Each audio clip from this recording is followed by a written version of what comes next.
सद्गुरू पै माऊली मातोश्री माई यांना प्रथम कृतज्ञपूर्वक वंदन आणि आपण सर्व सद्भक्त सत्श्रोते आपणा सर्वांना आदरपूर्वक नमस्कार. शरीर साक्षात परमेश्वर हा जो सिद्धांत सद्गुरूने मांडला, आपणही सगळेजण म्हणतो सद्गुरू म्हणतो, आपण म्हणतो शरीर साक्षात परमेश्वर, पण एकमेकाच्या शरीराला पाहून आपण काय परमेश्वर आठवत नाही.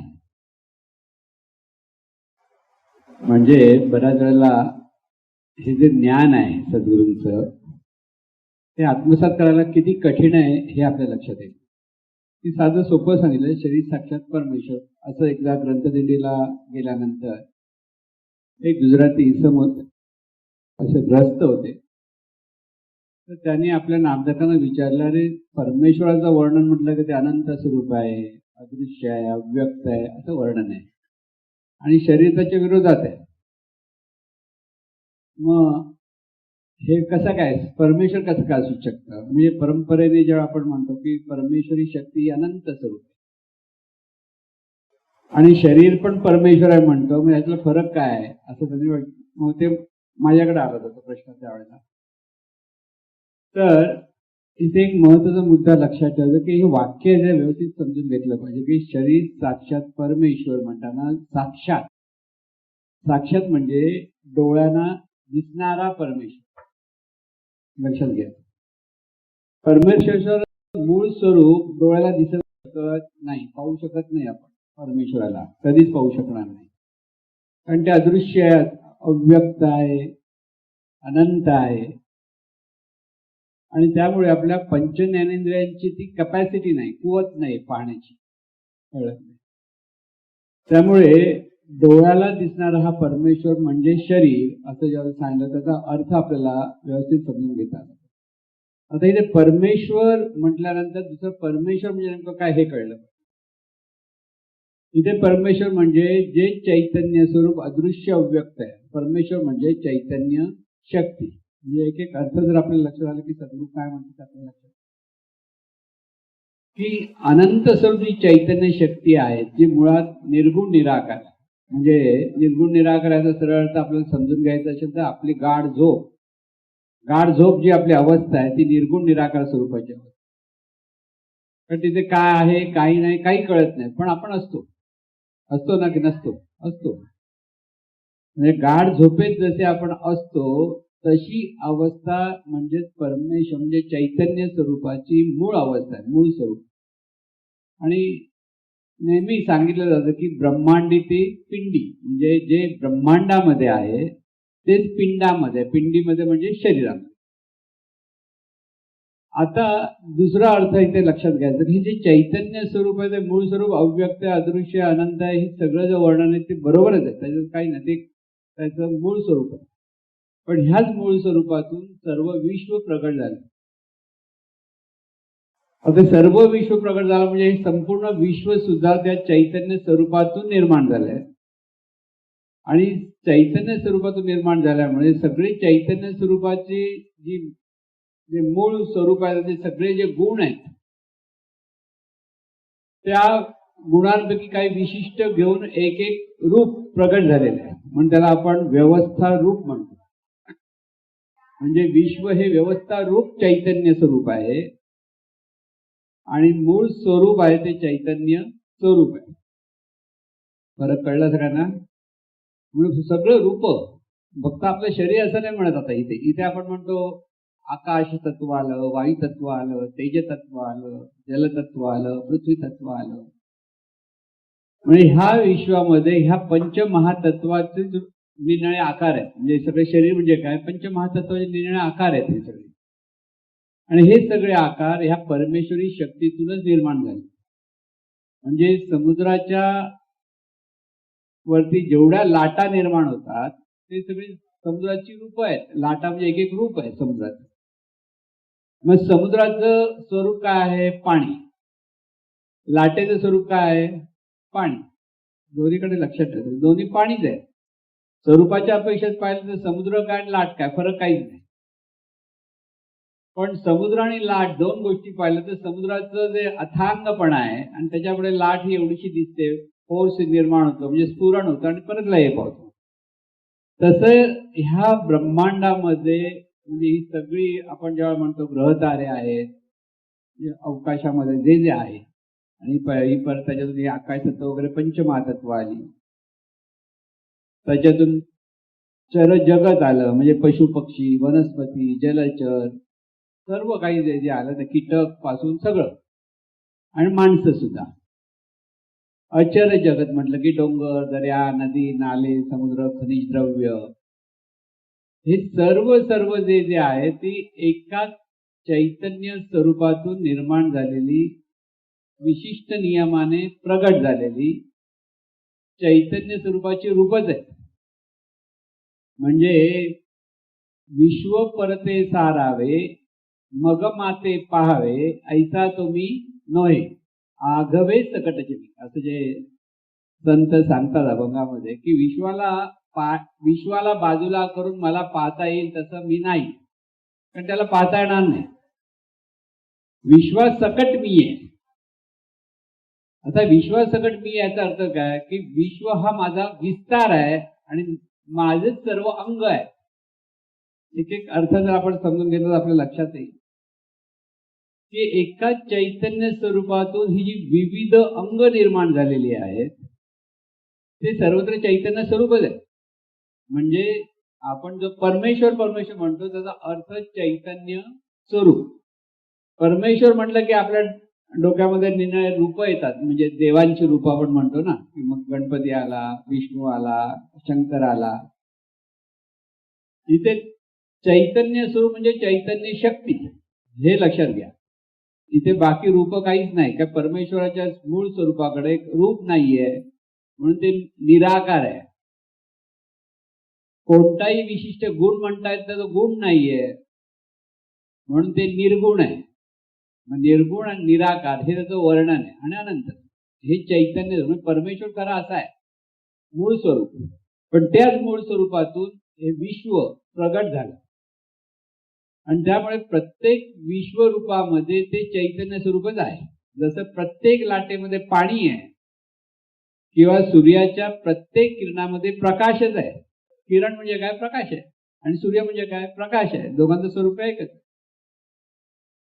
म्हणजे प्रकाशच सूर्य झाला आणि प्रकाशच किरण रूपाने प्रकट झाला.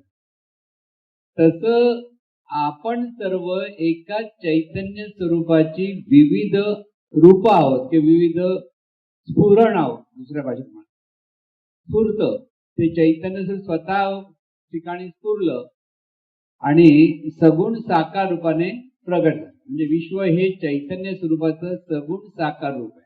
हा दुसरा.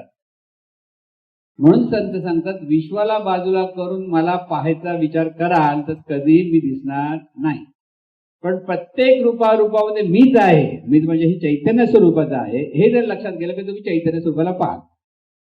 साधं सोपं हे आहे. आणि म्हणून जगातलं प्रत्येक रूप हे साक्षात परमेश्वरच आहे. साक्षात परमेश्वराचं साक्षात चैतन्य स्वरूप साक्षात चैतन्य म्हणजे डोळ्याला दिसणारी चैतन्य शक्ती म्हणजे हे विश्व. विश्वातलं प्रत्येक रूप कोणतंही नाही. अगदी छोटी माशी म्हटलं तरी ते चैतन्य स्वरूपाचं रूप आहे. मुंगी म्हटलं तरी चैतन्य स्वरूपाचं रूप आहे. हत्ती म्हटलं तरी चैतन्य स्वरूपाचं रूप आहे. आता ही सगळी रूप चैतन्य स्वरूपाचीच आहेत, पण ते विशिष्ट नियमाने कार्यरत आहे. म्हणजे त्या रूपाच्या ठिकाणी ती चैतन्य शक्ती त्या रूपाच्या अपेक्षेतच परिणाम देते. वेगळं परिणाम देणार नाही. व्यवस्था रूप ह्याचा व्यवस्था अर्थ समजून घ्या. म्हणजे दगड आहे, दगड आहे तर दगडाचा गुण काय आहे? तसा पडून राहणार, स्वतः उठणार नाही, स्वतः बसणार नाही, काही नाही. त्याला किती तुम्ही नमस्कार केला म्हणून दगड हलणार आहे का? नाही. दगडाचा गुण काय? त्याच्यात डोकं आपटा, मग त्याचा गुण कळेल. कळलं? आता तुम्हाला चैतन्य स्वरूप डोक्याला लागतं कसं? कारण तो त्याचा नियम आहे. चैतन्य स्वरूपच आहे. म्हणजे इथे शहाणपण लागतं. सगळीकडे पाहताना कसं पाहायचं? प्रत्येक ठिकाणी हे चैतन्य स्वरूप विशिष्ट नियमाने प्रगट झाल्यामुळे त्या नियमाच्या द्वारे प्रत्येक रूपाचं कार्य चाललेलं आहे. म्हणजे वनस्पती आपण म्हणतो, आता भाजीपाला म्हणतो, तिथे चैतन्य स्वरूप आहे. तोही साक्षात परमेश्वर आहे. म्हणून ते सावतामाळी म्हणायचं होतं ना, काय म्हणत त्याचा अभंग होता, मुळा कांदा मुळा भाजी अवघी विठाई. म्हणजे त्याला ते कळलं होतं ते चैतन्य स्वरूप आहे. आपण विठाई म्हणजे विठ्ठल वाटतो, आपल्या कमरेवर हात ठेवलेला. कमरेवर हात ठेवलेला विठ्ठल म्हणत नाही, ते चैतन्य स्वरूप आहे, त्याला विठाई म्हटलं त्यांनी. आणि संत देवाचं नाव घेतात त्यावेळेला चैतन्य स्वरूपातच स्मरण करतात. संतांकडे सर्वसाधारणपणे विठ्ठल म्हणलं की विठ्ठल दिसतो, गणपती म्हणलं की गणपती दिसतो. पण खरं म्हणजे हे चैतन्य स्वरूप हे कणाकणामध्ये भरलंय, कुठे नाही असं नाहीये.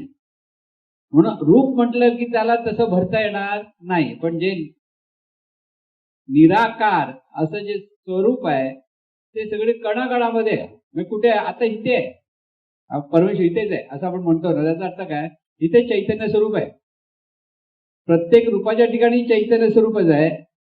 आपल्या ठिकाणी चैतन्य स्वरूप आहे आणि जे दिसत नाही तिथेही चैतन्य स्वरूप आहे. म्हणजे स्वरूप परमेश्वराला पाहायचं कुठे, काशी यात्रेला गेलास तर दिसतो का, तिथेही गेलं दिसणार नाही. तो आहे, हजर आहे इथे, कुठे नाही असं कधी होतच नाही. मग त्यासाठी उपास करायला पाहिजे का, काय गरज नाही. पण उपास करतो आपण, त्याला आपण काय करणार, डोकं आपटलं तरी कळणार नाही. म्हणजे इथे हे स्पष्ट कळलं पाहिजे की इथे कर्मकांड करायची गरज आवश्यकता नाही. व्रत करा, आता वडाला फेऱ्या मारता, तुम्ही मारता ना, 7 जन्म हवा. रोज भांडण झालं तर बाळ झालं तो 1 जन्म मिळाला, नंतर नाही मिळाला तरी चालेल म्हणा, असं होतं की नाही. आणि समजा तुमच्या नवऱ्याचं एखादी बाई कौतुक करत असेल, घडलेली गोष्ट आहे. तुम्ही एक मोठे डॉक्टर होते, चांगले डॉक्टर आहेत, आणि त्या असं फॅमिली घ्यायचं तर ते सगळं त्या डॉक्टरचं खूप वर्णन करतं, त्या बाईकडे असं आहे, चांगलं आहे, घरी घेऊन जा. म्हणजे जवळ आल्यावर आपल्या गुण किती अवगुण किती सगळं माहिती असतं, कळलं की नाही. पण सर्व चैतन्य स्वरूपच आहे, लक्षात घ्या. हे पहिलं लक्षात ठेवायचं, कोणतंही रूप हे चैतन्य स्वरूप आहे, पण विशिष्ट नियमाने तिथे परिणाम मिळतो. मुंगी म्हटली तर तुम्ही असे टच केला ते पळणार, पण हातावर घेतली तर ती चावणार, हा तिचा गुण आहे. म्हणजे हे सर्वत्र चैतन्य स्वरूप रूपाच्या अपेक्षेत बघायला, नाग म्हटला तर तो दंश करणार, तुम्ही त्याला हात लावायला गेलात तर लांब राहा, नमस्कार करा, त्याचं त्याला तुम्हाला काही वाईट परिणाम मिळणार नाही. म्हणून प्रत्येक रूपाशी कसं पाहायचं, कशा पद्धतीने तिकडे लक्षात घ्यायचं हे लक्षात घ्या. प्रत्येकाकडे आदरपूर्वकच पाहिला पाहिजे, मग ती मुंगी असो किंवा माणूस असो, कारण ते चैतन्य स्वरूप आहे हे लक्षात आलं, आपल्याला ते लक्षात येतं. पण ते जरी असलं तरी रूपाच्या अपेक्षेत त्याच्याशी तसंच वागावं लागतं. एक ऋषी ज्या वेळेला नदीमध्ये सकाळी सूर्याला अर्घ्य देतात, सकाळी पूजा पूर्वीच्या काळी कसं असं सूर्य उगवतो असतो तर नदीमध्ये असं पाणी अर्घ्य देतात. ते करताना एक विंचू त्यांच्या हातात आहे, पाण्यात बुडत होता, तो विंचू हातात म्हणून त्याला वाचवण्याचा प्रयत्न करतो, तो चावायला लागायला, तर सोडायचे, चावायला नांगी मारतो म्हटलं की लगेच सोडायचे, परत त्याला पकडायला जायचे. शिष्य पाहत होता, तर म्हणजे कशाला त्याला वाचवताय, तो चावतो, त्याला वाचवायची काय गरज. तर ते काय म्हणाले, वाचवणं हा माझा धर्म आहे आणि चावणं हा त्याचा धर्म आहे. बरोबर आहे ना, त्याने म्हटलं. मग त्यासाठी शहाणपण पाहिजे, त्याला वाचवायचं तर कमंडलूमध्ये घ्या आणि सोडा, हातात कशाला घ्यायला पाहिजे. आलं लक्षात. म्हणजे प्रत्येक रूपाशी कसं वागायचं हे आपल्याला कळलं पाहिजे. म्हणजे मनुष्य रूपाशिवाय सर्व रूपांबद्दल आपल्याला ते चैतन्य स्वरूपाचा हा आदर असला पाहिजे. पण व्यवस्था रूप असल्यामुळे त्या तत्वाशी त्या आदरपूर्वकच त्याच्याशी संबंध जोडता आला पाहिजे. संबंध जोडता आता बघा, आता कांदा मुळा भाजी अगदी विठाई माझी, कांदा मुळाकडे भारे वापरायचे, परमेश्वर आहे, आता खायचं की नाही खायचं. ते तत्व तुमच्या शरीराच्या पोषणासाठी निर्माण झालेलं आहे. बघा, तुम्ही विचार करा, साधा विचार करा, ते जर तुम्ही खाल्लं तर काय होईल, मराल. प्रत्येक ठिकाणी चैतन्य स्वरूप खाणार नाही, चैतन्य स्वरूप खाणार नाही. हे सगळं व्यवस्था रूप आहे. प्रत्येक गोष्टीला काहीतरी अर्थ आहे. त्यामुळे भाजीपाला म्हणा, कडधान्य म्हणा, आता कडधान्यामध्ये जिवंतपणा असतो की नसतो? जरासं भिजवा बघा, मोड आला म्हणजे जिवंतपणा असतो. आणि मग काय खायचं की नाही खायचं? तुम्हाला जीवनसत्व मिळणार नाही, नाही खाल्लं तर. म्हणजे ही सगळी रूप ही व्यवस्था रूप आहे. व्यवस्था रूप म्हणजे विशिष्ट नियमाने कार्य, विश्वामधलं सगळं. म्हणजे अगदी आपण म्हणतो वायू तत्व, श्वास घ्यायचा की न घ्यायचा, नाही घेशील तर मरशील. आणि ते व्यवस्था रूप आहे आपल्यासाठी. हे जीवन जगण्यासाठी उपयुक्त असलेल्या सगळ्या गोष्टी, म्हणजे आपल्या जीवनासाठी ह्या सगळ्या गोष्टी उपयुक्त आहेत. आणि त्यामुळे तिथे आदर करा, आदरपूर्वक श्वास घ्या. वायू तत्वाचं आठवण झालं तर आपण म्हणतो हनुमंताला नमस्कार करतो. हनुमंत म्हणजे काय? वायूचा पुत्र, वायुपुत्र आहे. म्हणजे ह्या सगळ्या गोष्टीतून आपल्याला प्रत्येक ठिकाणी आदरपूर्वक पाहता आलं पाहिजे. पण आदरपूर्वक पाहून त्या त्या व्यवस्था रूपाचे जे नियम आहेत ते सांभाळले पाहिजेत. म्हणून तुमच्या घरात साप आला, काय कराल? मारू नका, मारायची काय गरज नाही. जो सर्पमित्र त्याला बोलवा आणि घेऊन जाईल तो उचलून, काही प्रॉब्लेम होत नाही. पण आपण घाबरतो आणि मारायला जातो, आणि तोही घाबरतो आणि आपल्याला चावायला जातो. एवढंच आहे, दोघंही घाबरत असतात एकमेकाला. पण जर ज्ञान असेल तर तो जो सर्पमित्र म्हणून येतो तो बरोबर पकडतो त्याला आणि बरोबर त्याला जंगलात नेऊन सोडू शकतो. म्हणजे प्रत्येक गोष्टीशी कसा संबंध जोडायचा, इथे शहाणपण हवं. त्याला शहाणपण म्हणतात. की जीवनामध्ये आपल्याला ही अनेक प्राणी मात्र आहेत, पण सगळे आवश्यक आहेत. साप अजिबात नको म्हणून लोक साप मारायला लागले तर उंदीर वाढतील. कळलं काय? उंदीर म्हणजे शेतामध्ये साप असतो तो आपल्या शेतकरी लोक त्याला जागेवाला म्हणायचे. जागेवाला माहिती तुम्हाला कोकणामध्ये? म्हणजे आमच्या शेतामध्ये जर तो जागेवाला बसलेला असतो, झाडावर असं कुठेतरी असतो तो जागेवाला. जागेवाला म्हणून त्याचा आदर करतात शेतकरी, नेहमी मारत नाहीत. कारण त्याच्यामुळे उंदीर कमी होतात शेतातले. तो शेती खात नाही पण उंदीर खातो, आणि उंदीर शेती खातात म्हणून आपल्याला उपयुक्त आहे. म्हणजे ह्या हे सगळे एकाच चैतन्य स्वरूपाचे रूप आहेत. तो साप पण चैतन्य स्वरूप रूप आहे, उंदीर पण चैतन्य स्वरूपाचं रूप आहे, आपण पण चैतन्य स्वरूपाचं रूप आहे, आणि शेती पण चैतन्य स्वरूपाचं रूप आहे. ही सगळी रूप आहेत, पण एकमेकावर कशी अवलंबून आहेत. कोणत्या रूपाशी कसा संबंध जोडायचा हे आपल्याला कळलं तर चैतन्य स्वरूपाच्या स्मरणामध्ये आपल्याला क्षणोक्षणी जीवन जगता येतं. त्यासाठी माळ घेतली पाहिजे, काउंटर घेतला पाहिजे, गरज नाही. जर कळलं तर, डोक्यात लक्षात आलं ना, की जे जे पाहत दिसे ते तू पाहे, परी ओळख दृष्ट्याची वळवली. हे जे सांग, ओळख दृष्ट्याची वळख म्हणजे कोण? ते काय आहे ते ओळखून घे. असे ते सत्यत्वे सहज सुखमय वृत्ती तजुनी. ते आहे, सतत आहे. काय? चैतन्य स्वरूप. जे जे दिसतं ते रूप आहे. दिसे ते तू पाहे, पहा, रूप आहे, पहा. मी त्याच्याशी तोंड फिरू नकोस. परी ओळख दृष्ट्याची वळवली. दृष्ट्या म्हणजे हे चैतन्य स्वरूप तिथे जाणणारं तत्व प्रत्येक ठिकाणी आहे. ते चैतन्य स्वरूपाचं रूप आहे, हे ओळख. ते चैतन्य स्वरूप कसे आहे? असे ते सत्यत्वे सहज सुखमय. सहज आहे, सुखमय आहे, आनंदमय आहे. कधी कळेल? वृत्ती तजोनी. वृत्ती म्हणजे मी पण जर आपण बाजूला केलं तर ते सगळं काही आपल्याला पाहता येतं, पण मी आणि माझं पकडलं तर ते पाहता येणार नाही. म्हणून आपल्याला पाहता का येत नाही? कारण मी आणि माझ्यामध्ये आपण गुंतलेला आहोत. म्हणून हे चैतन्य स्वरूप आहे, हे सतत आपल्या लक्षात आलं. म्हणजे हे सगळं विश्व काय आहे? चैतन्य स्वरूप आहे. चैतन्य स्वरूपाचा विस्तार आहे. ज्ञानेश्वर माऊली तेच सांगतात ना, माझिया विस्तारलेपणाचे निनावे, हे जगत नव्हे आगवे, जैसे मुराले दूध स्वभावे, तरी ते दही, अथवा बीज ते झाले तरु, अथवा भांगाराचे अलंकार, तैसा मज एकाचा विस्तार, ते हे जग. मज एकाचा विस्तार म्हणजे कोणाचा विस्तार? ज्ञानेश्वर माऊलींचा विस्तार. ज्ञानेश्वर माऊलींकडे जे चैतन्य स्वरूप आहे, मूळ स्वरूप, त्या मूळ स्वरूपाचा हा सगळा विस्तार आहे. आपला देह सुद्धा, आपला देह जो म्हणतो आपण, तो चैतन्य स्वरूपाचा विस्तार आहे. चैतन्य स्वरूप प्रगट झालं, विस्तार. सगळं विश्वाकडे कुठेही पाहिलं तर ते चैतन्य स्वरूपाचाच विस्तार आहे. ह्यालाच म्हणतात ज्ञान. हे लक्षात आलं तर परमार्थ सिद्ध होतो, पण हेच लक्षात येत नाही म्हणून परमार्थ कळत. म्हणून परमार्थाच्या नावाखाली आपण कितीतरी नामस्मरण केलं आणि सर्वत्र जे चैतन्य सर्व पाहू शकत नसू तर त्याचा काही उपयोग नसतो. ते फक्त नामजपाचा अभ्यास झाला एवढंच म्हणता येईल. फायदा आहे, तोटा नाही, पण ज्ञान नाही. प्रत्येक गोष्ट करत असताना म्हणून शहाणपण आणि विवेक ह्या दोन्ही गोष्टी माणसाकडे सतत असल्या पाहिजे. जीवन विद्या हे शहाणपण आणि विवेक ह्याचं ज्ञान देत असते सतत. आणि म्हणून सगळीकडे हे लक्षात ठेवायचं की सगळं ब्रह्मांड सुद्धा साक्षात परमेश्वर म्हणजे चैतन्य स्वरूपच आहे. म्हणून सूर्यालाही नमस्कार करतात. पूर्वीच्या काळी सूर्यासाठी स्तोत्र आहेत, पाऊस पडतो पावसासाठी पण स्तोत्र आहेत, प्रत्येक नदी आहे तर नदीसाठी देवता म्हणून स्तोत्र आहे. म्हणजे स्तोत्र म्हणजे त्याची स्तुती आहे. नदीची स्तुती केली जाते, डोंगराची स्तुती केली जाते, सूर्याची स्तुती केली. का? कारण त्यांना ते माहिती होतं की प्रत्येक ठिकाणी चैतन्य स्वरूप आहे. म्हणून कुठेही पहा, म्हणून दगड पाहिला तर तिथे चैतन्य स्वरूप पाहून नमस्कार करा.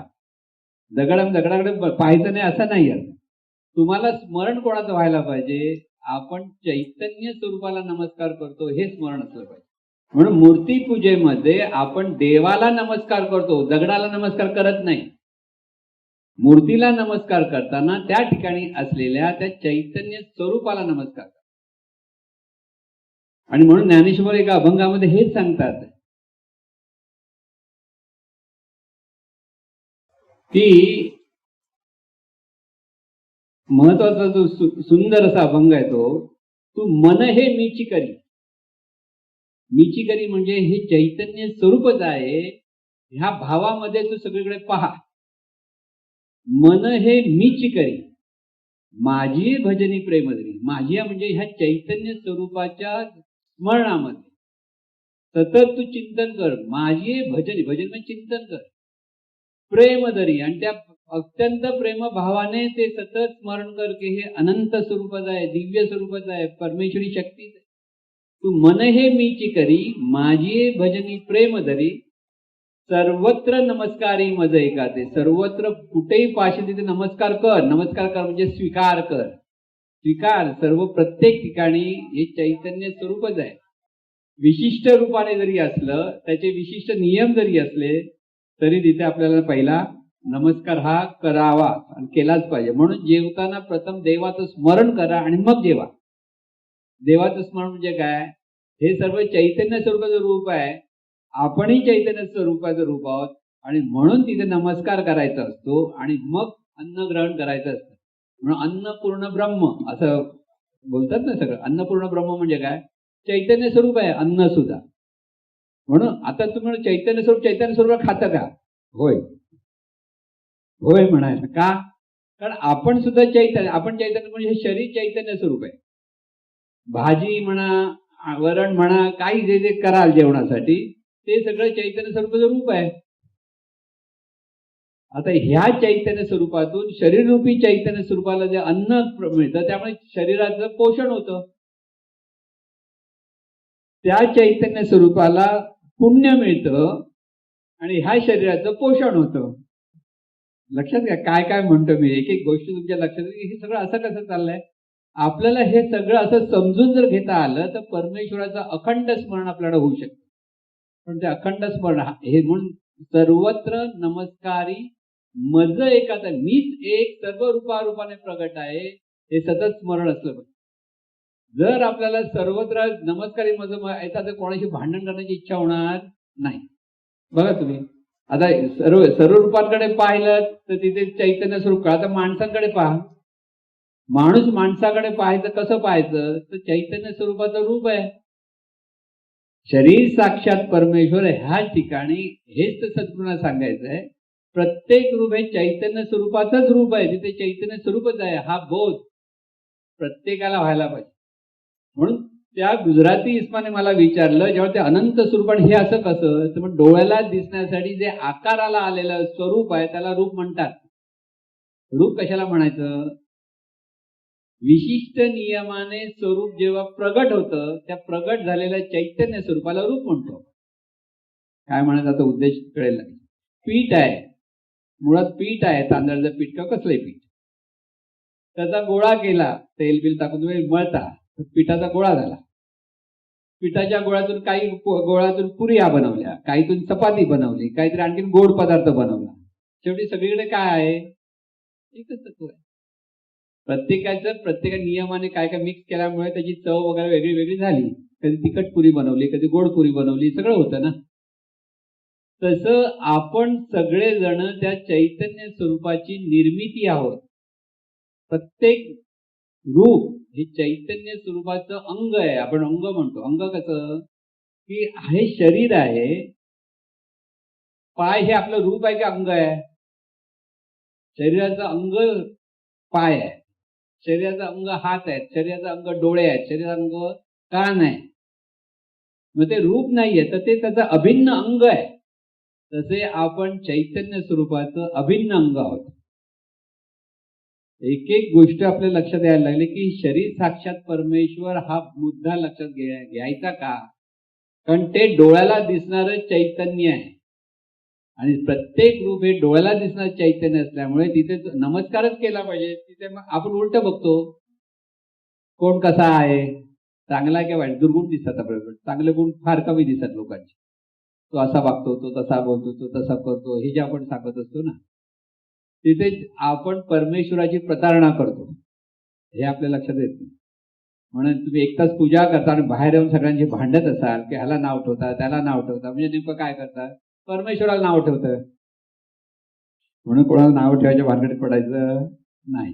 सर्वांचं भलं व्हावं म्हटलं की ती पूजा अर्चा आपली सगळी व्यवस्थित चालू होते. पण मनामध्ये जर एखाद्या व्यक्तीबद्दल आपल्या मनामध्ये अडी असते, पुन्हा पुन्हा हे सांगतो, कारण हे प्रत्येक माणसाच्या मनामध्ये असतं. तुम्हाला सगळीच माणसं आवडतात असं नाही. काही माणसं अजिबात आवडत नाही, काही माणसं उगीच आवडतात, कारण कळत नाही. पण ते आवड आणि नावड ही आपल्या भावना आहेत. आपण जर चैतन्य भावातून जर सर्वांकडे पाहायला लागलं, सगळे आपलेच होतात. तिथे हा आवडीचा तो नावडीचा भाग उरत नाही. आणि म्हणून प्रत्येक ठिकाणी शरीर पाहिलं तर शरीर हे साक्षात परमेश्वर सांगताना शरीराचं वर्णन केलं जातं की हे शरीर म्हणजे काय साधी सोधी गोष्ट आहे का? आपलं शरीर म्हणजे अलौकिक अशी गोष्ट आहे. म्हणजे सर्व ब्रह्मांडामध्ये असलेल्या सर्व रूपांमधलं सर्वश्रेष्ठ रूप म्हणजे शरीर आहे. स्त्री असो की पुरुष असो, दोन्ही शरीर तेवढी श्रेष्ठ आहेत. आणि ही श्रेष्ठ शरीर म्हणजे तिथे चैतन्य स्वरूपच आहे. हे पुन्हा पुन्हा लक्षात घ्या. चैतन्य स्वरूप कसं आहे तर हे जिवंत शरीर, आता नुसतं शरीर साक्षात परमेश्वर नाही म्हणत आहे, परत मुख्य मुद्दा जिवंत शरीर साक्षात परमेश्वर. जिवंत का? कारण ह्या जिवंत शरीरामध्ये हे जाणणारं जे तत्व आहे ते सुद्धा निर्गुण निराकार आहे आणि परमेश्वर सुद्धा निर्गुण निराकार आहे. जाणतं कोण? मी कोण म्हणतं? ते हे जाणणारं तत्व मी म्हणतं आणि त्या मी जाणणारं तत्व ह्या शरीराचा आधार घेऊन जाणीवपूर्वक जाणतं. म्हणून शरीराचं महात्म्य केवढं आहे. जर शरीर नसेल तर आपल्याला ह्या गोष्टी कधीच कळणार. तुम्ही ऐकायला उभे राहिले नसतात. पण जर आता इथं कोणतरी शरीर शिवाय आला तर त्याला काही कळणार नाही, आला तरी कळणार नाही, कारण त्याला ऐकूच येणार नाही. म्हणून आपण भूताविताची जी भीती बघतो ना, जेव्हा शरीर बाजूला गेलं की तुम्हाला काही करता येणार नाही. फक्त तुम्ही ते तत्व दुसऱ्या शरीराचा आकार घेण्याच्या मागे लागलेलं असतं, दुसरं काहीच करू शकत नाही. म्हणून भूताटकी विदाटकी असा काही प्रकार नसतो. पण आपल्या मनामध्ये किती भीती आहे. गावाबिवाडे गेलो की काळो गुळक दिसला की आपल्या पोटात गोळा येतो कुठे बाहेर पडायचं म्हटलं तर. असं होतं कारण ते कल्पना जेवढ्या आपल्या मनामध्ये भरलेल्या आहेत. भूताची भीती आहे पण परमेश्वराची प्रीती नाही. काय गंमत आहे. सर्वत्र हे परमेश्वरी शक्ती भरली आहे. किती आपल्याला वाटलं, आपल्याला आधार वाटला रे आपल्या बरोबर हे चैतन्य स्वरूप आहे, आपण चैतन्य स्वरूपात आहोत, त्याच्याशिवाय कसलीच भीती कसली. पण तेथे काही आठवत नाही. पण भूत म्हटलं की लगेच आठवतं. काळोख झाला की भूताच्या गोष्टी लहानपणापासून म्हणजे ऐकलेल्या आहेत आणि त्याच्यातून ते भूत म्हणजे मला आठवतं आपले एक नामधारकच मला म्हणत होतं, म्हणजे वारले ते म्हणजे गावी गेलो ना की माझ्या मागे कर कर कर कर चपलाचा आवाज कर व्यक्ती. मला माहिती आहे ते भूत आहे म्हणून मी हळूच मागे बघितलं तर त्याला काही दिसलं नाही म्हणा, पण कर कर कर आवाज मी पळायला लागतो आणि पळून घरी गेले. म्हणजे ह्या सगळ्या कल्पना आपण त्या कल्पनेतून जगत असतो. लक्षात आहे. एकदा मनुष्याने देह सुटला की तिथे तुमचे सगळे संबंध सुटले. लक्षात घ्या. इथे संबंध जोपर्यंत शरीर आहे तोपर्यंत. एकदा शरीर तुम्ही किती म्हणाला रे, आता आपण म्हणतो ना आता पिंडदान विंडदान, ह्या सगळ्या कृतज्ञता व्यक्त करण्यासाठी आहे. लक्षात घ्या, कृतज्ञता असली पाहिजे की ज्यांच्यावर आपण राहिलोय त्यांचं स्मरण असतं. जे आपले जे आई वडील आज नाहीये तर त्यांचं कृतज्ञतेने स्मरण केलं की त्यांच्यामुळे आपल्याला जीवनामध्ये अनेक चांगल्या गोष्टी घडल्या आहेत. हेच श्राद्ध असतं, दुसरं काही श्राद्ध नसतं. पण लोक त्यात पण अडकलेली आहेत. आणि बरं तुम्ही ना अडकले तर त्यांचं पोट कसं भरणार. बघा तुम्ही शिवाजी पार्कला जा, प्रत्येकाच्या गळ्यामध्ये सोन्याची कशी मस्तपैकी अंगठ्या बिंगठ्या सगळं असतं. सगळं झाल्यानंतर परत सांगणार तुम्हाला ना शांती करायला लागणार. काय यांचं ना अमुक अमुक वेळेला ते गेले आहेत त्यांनी शांती करा. का, कारण यांचं पोट नाही तर भरणार कसं. आणि आपण घाबरतो, हो शांती केली पाहिजे चला. त्यांची शांती होते, तुमची अशांती होते. कारण हे तत्व कसं हे कळत नाही, ही परमेश्वरी शक्ती कशी कार्यरत आहे हे कळत नाही माणसाला. म्हणून सर्वत्र आपल्याला आदरपूर्वक पाहिलं पाहिजे. हा निसर्ग नियम आपल्याकडे कार्य होतो. जिथे तुम्ही आदराने पाहता तिकडनं तुम्हाला तशाच चांगल्या ब्लेसिंग मिळतात. म्हणून दगडाकडे, म्हणजे दगड म्हटलं ते मूर्ती पूजा जे आपल्या ऋषीमुनींनी सांगितलं तिथेही अर्थ आहे. पण तिथे ते चैतन्य स्वरूप म्हणून नमस्कार केलेला की देव आहे म्हणून नमस्कार करून तुम्ही देवाला नमस्कार करता, म्हणजे चैतन्य स्वरूपाला नमस्कार करता. हे लक्षात. सद्गुरूंच्या फोटोला नमस्कार करता म्हणजे तुम्ही सद्गुरू तत्वाला नमस्कार करता. फोटोमध्ये काय बघायला गेलं तर. म्हणून एकदा स्वामी विवेकानंद एका संस्थानिकाच्या घरात, संस्थानिक तरुण होता आणि म्हणजे चांगला शिकून आला होता लंडनवर. आणि तो त्यानं म्हणायला लागला, काय तुमचे लोक दगडाची पूजा करतात, परमेश्वर काय असा आहे काय, नसं दगड काय हलत बिलत नाही तसं परमेश्वर आहे का. तर स्वामी विवेकानंद शांत बसले, त्यावेळेला काय बोलले ना. तेवढं त्यांच्या वडिलांचा एक मोठा फोटो होता. तर त्या प्रधानानं म्हटलं ह्याच्या थूक रे ह्या फोटोवर. तो प्रधान घाबरला, असं काय बोलतात ते. आणि त्यालाही राग आला, अरे माझ्या वडिलांच्या फोटोला थुकतोय, थुकतो चूळभर म्हणे पाण्याने. तर तुम्ही असे कसे म्हणता. हा कागद आहे आणि कागदावर रंगवलेलं चित्र आहे, ते का तुमचे वडील आहेत का.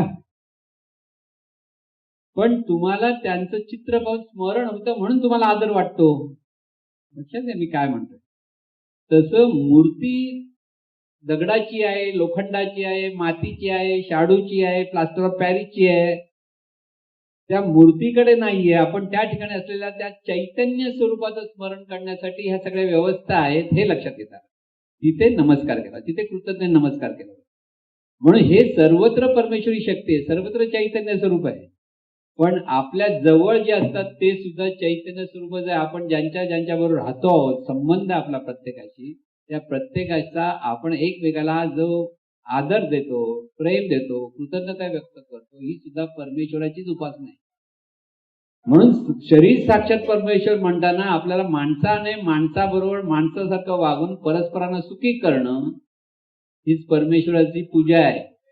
सद्गुरूंचे ही सगळे अमृत तुषार ह्या पद्धतीने जर लक्षात आलं की प्रत्येक माणूस सुद्धा चैतन्य स्वरूपाचं विशिष्ट नियमाने घडलेलं रूप आहे, ते नियम आहे. पण तिथे जी जाणणारे तत्व आहे ते परमेश्वरी शक्ती त्या जाणीव रूपाने प्रगट आहे. आणि म्हणून ह्या जाणीवेला नमस्कार करायचा असतो. रूपाला नमस्कार करायचा म्हणजे देहाला नमस्कार करतो, म्हणजे आपण त्या तत्वाला नमस्कार करतो. आणि म्हणून या तत्वाला नमस्कार करताना जिवंत शरीर साक्षात परमेश्वर आहे. पण शेवटी त्या ग्रंथाच्या शेवटी आणखीन एक वाक्य आहे, ते सैतान सुद्धा आहे. नुसतं परमेश्वर म्हणजे लक्षात घ्या, एक एक वस्तू कशी सगळी मांडलेली आहे. चैतन्य स्वरूप हे चैतन्य स्वरूपच आहे. त्या चैतन्य स्वरूपात राम पण झाला आणि रावण पण झाला, कंस पण आला आणि कृष्ण पण झाला. म्हणजे ती चैतन्य स्वरूप शरीराच्या द्वारे जाणीव रूपाने प्रगट होतात. तिथे जे जे संस्कार होतात त्या संस्काराने ते चैतन्य स्वरूप देव होतं किंवा ते चैतन्य स्वरूप राक्षस पण होतं. म्हणून आपण नेहमी सांगतो परमेश्वराकडे पाहताना आपण कृष्ण परमेश्वर परमेश्वर म्हणतो, म्हणजे चांगली गोष्ट आहे. पूजा अर्चा करतो, जे गुण आठवतो, चांगली गोष्ट आहे. पण त्याचा मामा कंस होता, सख्खा मामा होता, लांबचा पण नव्हता. आणि त्याला राक्षस म्हणतो आपण कारण त्याचे ते गुण होते तसे. आणि त्याच्या आईला देवकी म्हणतो, म्हणजे संशय देवत आहे का देवकी. असा प्रश्न आहे आपल्या मनामध्ये. कारण ती साधी मनुष्य देहात होती, तिला ती ना देव होती ना राक्षस होती. म्हणजे एकच मनुष्य जिवंत शरीर हे राक्षस पण होऊ शकतं, तेच मानवी देह ह्या देवही होऊ शकतो, आणि तोच मानवी देह हा साधा मनुष्य पण राहू शकतो. काय राहायचं ते आपण शिकलं पाहिजे. ह्या ज्ञानातून आपल्याला हे ज्ञान सतत असलं पाहिजे की प्रत्येक रूप हे परमेश्वराचंच आहे. प्रत्येक रूप तीच परमेश्वराची पूजा आहे, दुसरी परमेश्वर पूजा नाहीये. बाकीच्या परमेश्वर पूजा काल्पनिक आहे. कल्पना करतो आपण, असे 21 दुर्वा वाहिल्या पाहिजेत, संकष्टीला उपवास केला पाहिजे. कधी येऊन कोणी स्वप्न देऊन सांगितलंय का कोणाला? नाही सांगितलं की मला बा 21 दिल्यास तरच मी येणार तुझ्याकडे. त्यांना 21 मोदक दिले, बरं 21 मोदक ठेवलं तर खातो कोण? तूच खातोस. ते बिचार मूर्ती खातच नाही, कारण तो नियमच नाही मूर्ती खाणार म्हणून. ही जी मूर्ती आहे हीच मूर्ती परमेश्वराची जिवंत मूर्ती असल्यामुळे हीच परमेश्वरी म्हणजे चैतन्य स्वरूपाची मूर्ती आहे. ती देवही होऊ शकते आणि संस्कारातून ती राक्षसी होऊ शकते. म्हणून राक्षस संपले का? राम जन्म झाला, राक्षस संपले का? नाही संपले. म्हणून तर कृष्ण जन्म झाला, त्याच्यापेक्षा जास्त राक्षस होते. म्हणजे राक्षस संपवण्यासाठी देवाचा जन्म झाला असं म्हणतात, तसं नाहीये. चैतन्य स्वरूप आहे, तिथे राक्षसपणा आणि संतपणा दोन्ही आहेत. बरं, कृष्ण गेला तरी राक्षस होले, आताही राक्षस आहेत, आता आणखीन राक्षस आहे, प्रचंड राक्षस आहे. माणसाला माणूस पिळून खातोय आज. विचार करा तुम्ही, हे सगळीकडे तुम्ही पाहतो. भ्रष्टाचार म्हणजे काय? दुसऱ्याच्या खिशातला हात काढून खिशात आपल्या हातात कसा येईल हाच विचार प्रत्येक माणसाला आहे. असं म्हणत नाही, आम्ही म्हणतो आपण सर्वजण सुखी व्हावे, ते महाराज आपल्याला सांगतायत, पण प्रत्येकाला काय वाटतं मलाच मिळालं पाहिजे. म्हणून सायबर बिबर चोरी बिरी आता होते, किती पटीने होते. तुमच्या बँकेतले क्षणात पैसे जाऊ शकतात, तुम्ही फसले एकदा नंबर दिला तर. हे सगळे राक्षस आहेत. आपल्याला सावधपणे पाहता आला पाहिजे की आपल्याला परमेश्वरी म्हणजे हा चैतन्य स्वरूपाचं जे उच्चतम जे अवस्था आहे ती आपल्याला घडवायची आहे. प्रत्येकाला स्वतःच्या ठिकाणी तो परमेश्वर म्हणून घडायचा आहे, म्हणजे देव म्हणून घडायचा आहे की राक्षस म्हणून घडायचा आहे, ह्यात प्रत्येकाने ठरवलं. म्हणून तूच आहे तुझ्या जीवनाचा शिल्पकार. हा जो बोध आहे तो इथे बोध लक्षात ठेवला पाहिजे की आपणच आपल्या जीवनाचा शिल्पकार. म्हणजे आपण कोण? ते चैतन्य स्वरूप आपण. तिथे अमका तमका नाव म्हणून आपण म्हटलं तर राक्षसाकडे वळतो. आहे ते चैतन्य स्वरूपच आहे. स्वतःकडे पण पहा. म्हणून स्वतःच्या शरीराला आपण सतत ते दिव्य स्वरूप आहे, ज्ञान स्वरूप आहे, आनंद स्वरूप आहे म्हणत राहा. कारण तिथे फिडिंग झालं पाहिजे, पेशीमध्ये ते फिडिंग झालं पाहिजे. ते संस्कार ज्यावेळेला होतात त्यावेळेला त्याच्यातून आपल्याला तशाच प्रतिक्रिया मिळायला लागतात. म्हणून आपल्या जाणीवेवरती ही सतत, म्हणून आपण स्वयंस्मरणाचा अभ्यास करायला लावतो. इथे येऊन 1 तास कशाला बसतो डोळे बंद करून? ते आपल्या संस्कार झाले पाहिजेत अंतर्मनामध्ये. जोपर्यंत अंतर्मनात संस्कार होत नाही तोपर्यंत प्रत्येकाकडे परमेश्वर पाहत आहे. परमेश्वर म्हणजे चैतन्य स्वरूप. परत लक्षात, परमेश्वर हा विषय म्हटला की तिथे चैतन्य स्वरूपच म्हटलं पाहिजे.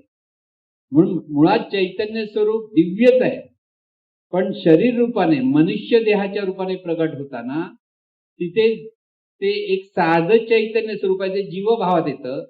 आणि जीवभावातलं जे चैतन्य स्वरूप आहे ते एक तर निचोत्तम अवस्थेला जाते किंवा दुसऱ्या बाजूने चांगल्या सद्गुरूंच्या कृपेने ते उच्चतम अवस्थेला पोहोचते.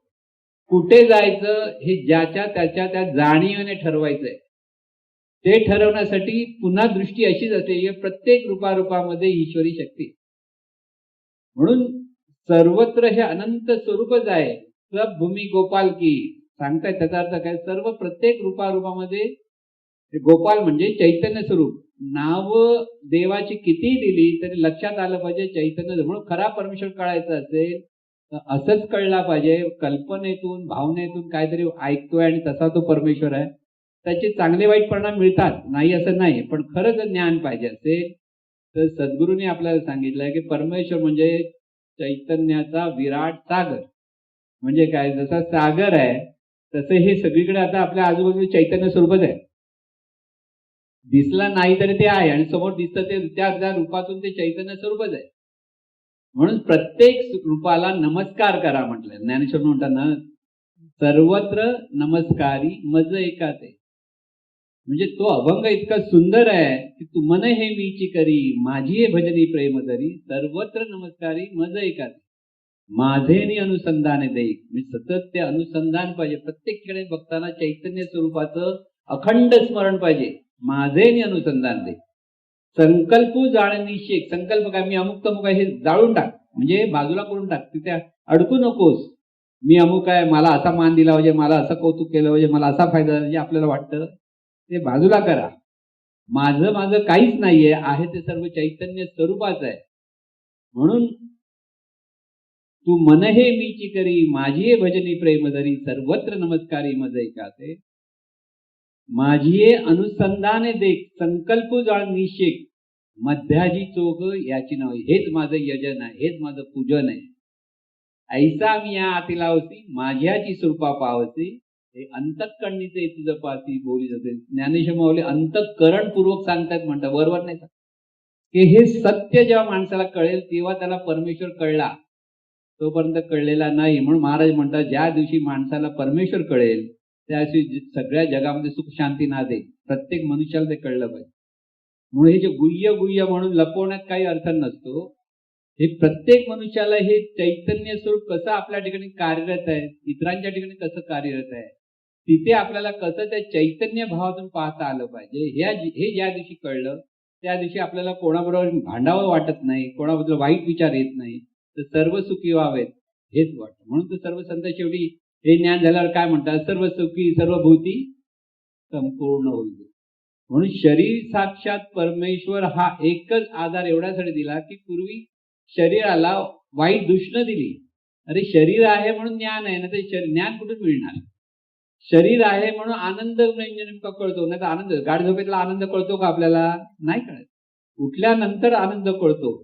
म्हणून प्रत्येक गोष्ट जाणीवपूर्वक जाणण्यासाठी ह्या शरीराची निर्मिती आहे, चैतन्य स्वरूपातून झालंय.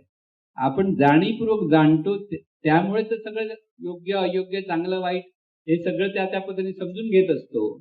आणि त्यामुळे ही परमेश्वरी शक्ती सर्वत्र आहे. म्हणून शरीर, माणसाचंही शरीर आणि सर्व शरीर, मग वनस्पतीचं पण शरीरच आहे, झाड पण एक एक शरीर आहे, सर्व शरीरच आहेत. प्रत्येक मनुष्य आणि प्राणी मात्र सर्वत्र, पण त्यांचे ते विशिष्ट नियमाने ते चैतन्य स्वरूप आहे. ते नियम लक्षात घ्या.